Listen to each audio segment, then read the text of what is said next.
Предыстория. Замена двигателя мотоблок МБ-1 20 века постройки, где-то 1980-х годов. Замена ДВС двигателя у меня заняло месяц, около. Дело не в том, что это сверхсложно, а проблема заключалась либо в погодных условиях, либо в нехватке комплектующих. Изначально какой мотор стоял на данной технике, уже неизвестно. Сам Люцифер не вспомнит. Да и ни к чему это. Но я его менял вместо калужского ДМ-101. С 2003 года стоял на этом мотоблоке.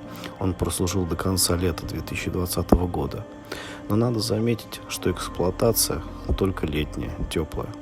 Еще хочу добавить по этому двигателю, что замену масла он узнал только в последние сезонов 5.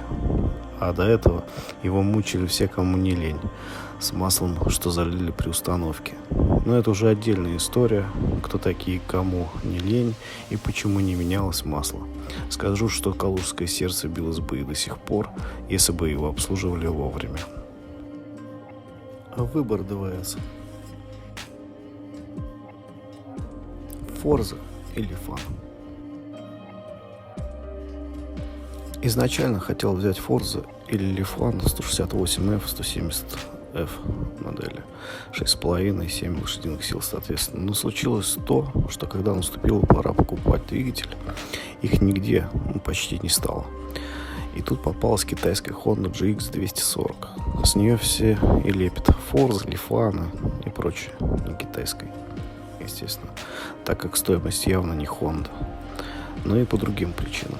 Цена этого агрегата около 12 тысяч рублей. Причина Китая, помимо цены, GX 240 должна быть 8 лошадиных сил.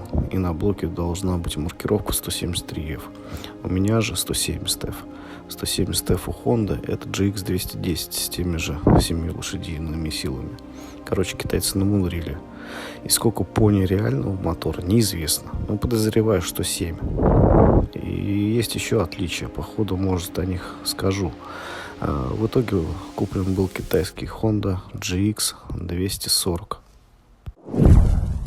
Разборка мотоблока МБ-1 или снятие ДВС ДМ-101. Переходим в стадию разборки.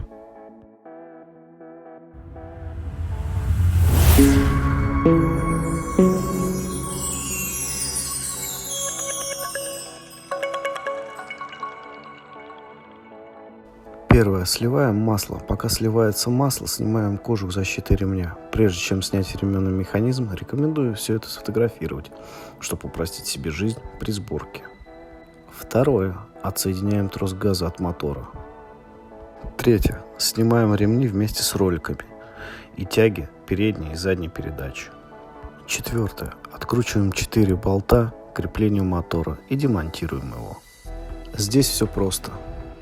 Хочу заметить, что если снять колеса с мотоблока, то откручивать, и очевидно прикручивать болты крепления ДВС станет удобнее. Я знал, что нужны будут дополнительные комплектующие для установки, но хотел применить мотор без них. Забегая вперед, скажу, что они все-таки нужны.